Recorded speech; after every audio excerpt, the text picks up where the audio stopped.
ನಾನು ಅಂತವ್ರಿಗೆ ಮನೆ ಕೂಡ ಒಂದು ವಿಡಿಯೋ ಮುಖಾಂತರ ವೈರಲ್ ಮಾಡಿ ಹೇಳಿದೀನಿ. ನಾನು ಎಂದೂ ಕೂಡ ಪ್ರೋತ್ಸಾಹ ಕೊಡುದಿಲ್ಲ. ಯಾಕಪ್ಪ ಅಂತಂದ್ರ ಸೌಂಡ್ ಹಚ್ಚೋದು, ಶಬ್ದ ಮಾಲಿನ್ಯ ಆಗೋದು, ನಮ್ಮ ಮನ್ಯಾಗಿನವ್ರ ಅಂತಂಬ್ರ ಇವತ್ತು ಆಕ್ಸಿಡೆಂಟ್ ಆಗಿ ಸಾಯಿದು, ಆ ತಂಗಿ ಮೊನ್ನೆ ಇವತ್ತು ಪಾಪ ಆಕ್ಸಿಡೆಂಟ್ ಆಗಿ ಸತ್ರು. ಆ ಕುಟುಂಬನ ಏನಾರು ನಾವು ರಕ್ಷಣೆ ಮಾಡಕ್ ಸಾಧ್ಯ ಐತಿ. 21 ವಯಸ್ಸ ಪಾಪ ತಂಗಿ ಹೊಟ್ಟಿಲಿರ್ತದ. ಎಂತ ಅನಾಹುತ, ಆ ಅನಾಹುತ ನೋಡ್ರಿ ಕಣ್ಣಾಗ ನೀರು ಬರ್ತಾವು. ನಾವಂತೂ ರೈತ ಸಂಘದವ್ರನ್ನ ನಿಮ್ಮನ್ನ ಸೌಂಡ್ ಹಚ್ಚಿದವ್ರನ್ನ ಯಾರನ್ನೂ ಕಾಪಾಡಕ್ ಆಗುದಿಲ್ಲ. ನಾನು ಖಡಕ್ಕಾಗಿ ನಾನು ಸಂದೇಶ ಕೊಡ್ತಾ ಇದ್ದೀನಿ. ದಯವಿಟ್ಟು ನಿಮ್ಗೆ ರಿಕ್ವೆಸ್ಟ್ ಮಾಡ್ಕೊಳ್ತಿದ್ರಿ, ನೀವು ನಮ್ಮ ಅಂತಂಬ್ರದ್ರಿ, ನಮ್ಮ ರೈತರ ಮಕ್ಕಳದ್ರಿ, ಬಡವ್ರ ಮಕ್ಕಳದ್ರಿ, ತಕ್ಷಣ ಸೌಂಡ್ ಅನ್ನ ವಾಪಸ್ ಪಡ್ಕೊತಕ್ಕಂಥದ್ದು ಆಗ್ಬೇಕು ಅನ್ನುವಂತ ಗಾಡಿ ಚಲಾವಣೆ ಮಾಡಬೇಕು. ನೀವು ಸರಾಯಿ ಕುಡಿದು ಸೌಂಡ್ ಹಚ್ಚಿದ್ರ ಇನ್ನೊಬ್ರಿಗೆ ತೊಂದರೆಗೆ ಅವಕಾಶ ಎಂದೂ ಇರುವುದಿಲ್ಲ. ನಾವ್ ಯಾರು ರೈತ ಸಂಘದವ್ರು ಸಪೋರ್ಟ್ ಮಾಡಂಗಿಲ್ಲ ಅಥವಾ ತಕ್ಷಣ ಅದನ್ನ ವಾಪಸ್ ಪಡಿಬೇಕು ಅನ್ನುವಂಥ ವಿಚಾರ. ಈಗ ಟ್ರ್ಯಾಕ್ಟರ್ ಮಾಲಕರ ನಿಮಗೂ ಕೂಡ ನಮಗ ತಲೆಯಲ್ಲಿ ಐತಿ ಏನಪ್ಪಾ ಅಂದ್ರ, ಟ್ರ್ಯಾಕ್ಟರ್ ಡ್ರೈವರ್ಗಳು ಟೇಪ್ ಇತ್ತಪ್ಪ ಅಂದ್ರ, ಸೌಂಡ್ ಇತ್ತಪ್ಪ ಅಂದ್ರ ಅವ್ರ ಹುಷಾರ್ಲಿ ಹೋಗ್ತಾರ ಅನ್ನುವಂಥದ್ದು ತಪ್ಪು ಕಲ್ಪನಾ. ಯಾಕಂದ್ರ ಶಬ್ದ ಮಾಲಿನ್ಯದಿಂದ ಇವತ್ತು ಒಬ್ಬ ಡ್ರೈವರ್ಗ ಮನಸ್ಸು ನೆಮ್ಮದಿಗೋಸ್ಕರ ಇವತ್ತು ಸಾವಿರಾರು ಕುಟುಂಬಗಳು ಇವತ್ತು ಬೀದಿಗೆ ಬರತ್ತ. ದಿನನಿತ್ಯ ನೂರಾರು ಆಕ್ಸಿಡೆಂಟ್ ಆಗತ್ತವ.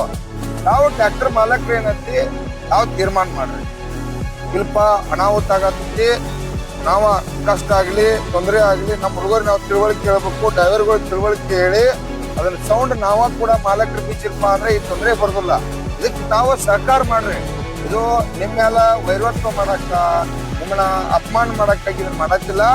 ನಮ್ಮ ಮನೆಯಾಗಿನ ಕುಟುಂಬಗಳು ಅನಾಹುತ ಆಗಿ ಆಕ್ಸಿಡೆಂಟ್ ಆಗತ್ತವು, ಅದನ್ನ ರಕ್ಷಣೆ ಮಾಡಕ್ಕಾಗಿ ಮಾಡತೈತಿ.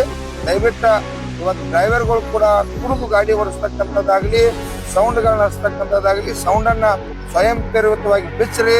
ಅಕಸ್ಮಾತ್ ಅವ್ರ ಕೇಸ್ ಮಾಡಿರಂದ್ರೆ 10,000 5,000 ದಂಡ ಹಾಕಿ ಪಾಪ ತಾವ 10,000 5,000 ಸಂಬಂಧ ದಿವಸ ಕೆಲಸ ಮಾಡ್ತೀರಿ, ಕೋಟಿಗೆ ಎಡ್ತಾಕೋದು ಬರ್ತೈತಿ.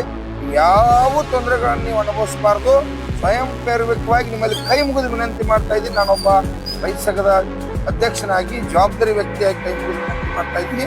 ತಾವ ತಕ್ಷಣ ಸೌಂಡ್ಗಳನ್ನ ಬಿಸ್ತಕ್ಕಂಥದ್ದು ಮಾಡ್ಲೇಬೇಕು. ಅದೇ ರೀತಿಯಾಗಿ ಕಾರ್ಖಾನೆ ಎಮ್ಡಿಗಳು ಕೂಡ ಅವ್ರಿಗೆಲ್ಲರಿಗೂ ಕೂಡ ನಿಮ್ಮ ಸಿಲಿಪಾಯಿಗಳು ಇರ್ತಾರ.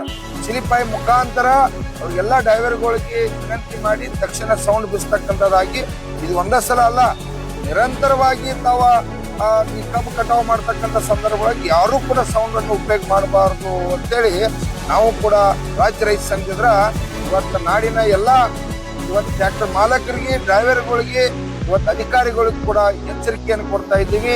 RTOಗಳು ಕೂಡ ಇದ್ರ ಬದಲು ಗಂಭೀರವಾಗಿ ಕ್ರಮ ತಗೊಂಡು ಭಯ ಮುಗಿಸ್ತಕ್ಕಂಥದ್ದಾಗಬೇಕು.